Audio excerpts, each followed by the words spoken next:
కూడి వచ్చినటువంటి నా మాటని నా ఆహ్వానాన్ని మన్నించి ఇక్కడికి వచ్చేసినటువంటి నా సహోదరులకు సోదరులకు నా ఆత్మీయ మిత్రులకు క్రిస్మస్ మరియు నూతన సంవత్సర శుభాకాంక్షలు. ఇప్పుడు ఇక్కడ ఈ ప్రార్థన ఎందుకు ఏమిటి ఎలా చేస్తున్నాం అనేది ఒక 2 నిమిషాలు మీకు చెప్పాలని నా చిన్న సాక్ష్యాన్ని దేవుడు దీవించమని కోరుకుంటూ, గడిచిన 2021 సంవత్సరం జనవరి 1వ తారీఖున నాకు ఇదే ఇంట్లో అసలు నాకు ఏం జరిగిందో నాకే తెలియదు.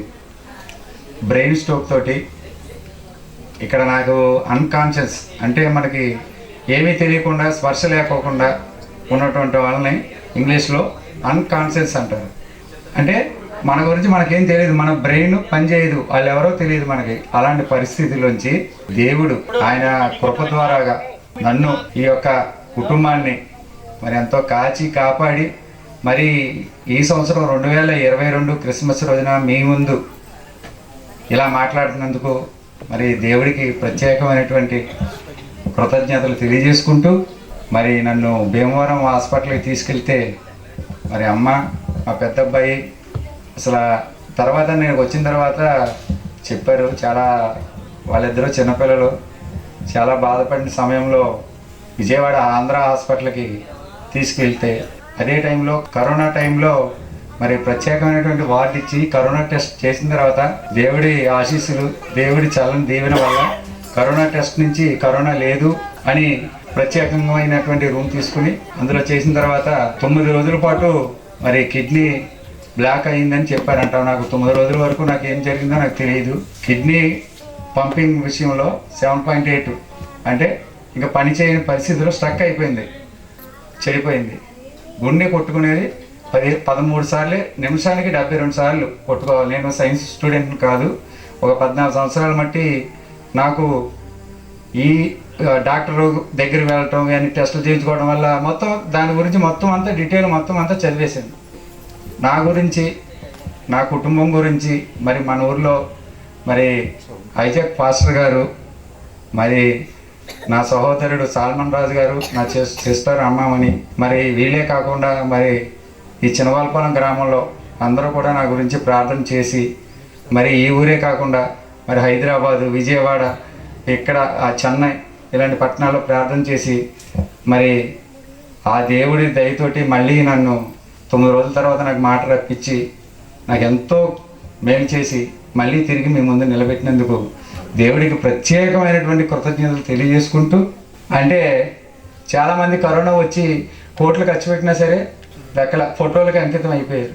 ఇదంతా ఏంటంటే కుటుంబానికి యజమాని ఉంటేనే ఈ వెలుగు. నేను మార్కెటింగ్ ఫీల్డ్లో 19 సంవత్సరాలు 3 మాసాలు చేశాను మలబార్ గోల్డ్ అండ్ డైమండ్ షోరూమ్లో. నాకు మొత్తం అసలు సర్వసాధారణమైనటువంటి వ్యక్తి నుంచి టాప్ లెవెల్లో ఉన్నటువంటి వాళ్ళ దగ్గర వారు వాళ్ళ జీవన విధానం, వాళ్ళ యొక్క జీవన శైలి మొత్తం అంతా తెలుసు. అంటే కుటుంబంలో తండ్రి ఉంటేనే వెలుగు. వాళ్ళకి పిల్లలకి ఏది కావాలన్నా, ఫుడ్ పెట్టాలన్నా, లేదని ఏదైనా పండగ చేయాలన్నా మరి ఇంత వెలుగుతోటి మరి నా కుటుంబంలో ఇంత కాంతులు చేసినటువంటి యేసుక్రీస్తు జీసస్ గారికి నా ప్రత్యేక కృతజ్ఞతలు తెలియజేసుకుంటూ, ఇంకొక విషయం, కరోనా టైంలో మరి ఎవరైనా అయితే చూడటానికి కూడా హాస్పిటల్ కాదు ఇంటికే రాని టైం మరి విజయవాడలో మరి బ్రదర్ సాల్మన్ రాజు గారు వాళ్ళ సతీమణి మా సిస్టర్ అన్నామని రోజు పొద్దున్న మధ్యాహ్నం సాయంత్రం అక్కడే హాస్పిటల్ దగ్గర ఉండి నాకు ప్రత్యేకమైనటువంటి ప్రార్థన చేసి మరి వాళ్ళ యొక్క ప్రార్థనా శక్తితోటి మరి మన గురించి మనం కోరుకుంటే దేవుడు తక్కువ చేస్తారు, కానీ అందరూ బాగోవాలని ఒక్క మనిషి కోసం ప్రార్థన చేయటితే అది దేవుడు ఆలకిస్తాడని బైబిల్ కూడా ఉందని నాకు తెలుసు. నేను తిరిగి వచ్చిన తర్వాత నేను ఒక చిన్న మధ్యతరగతి బండి తోలుకునేటువంటి కొడుకుని నేను.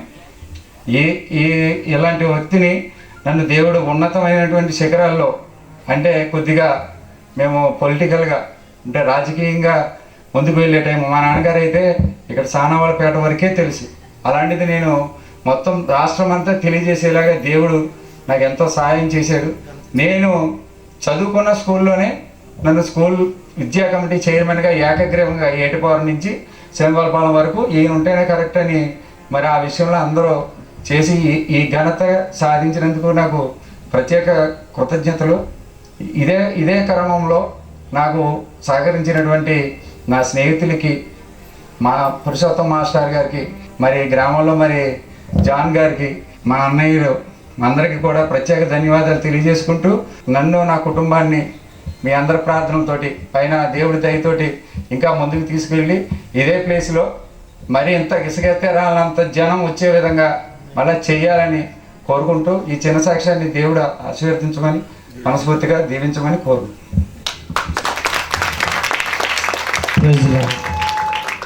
ఈ సాక్ష్యాన్ని దేవుడు దీవించిన గాక.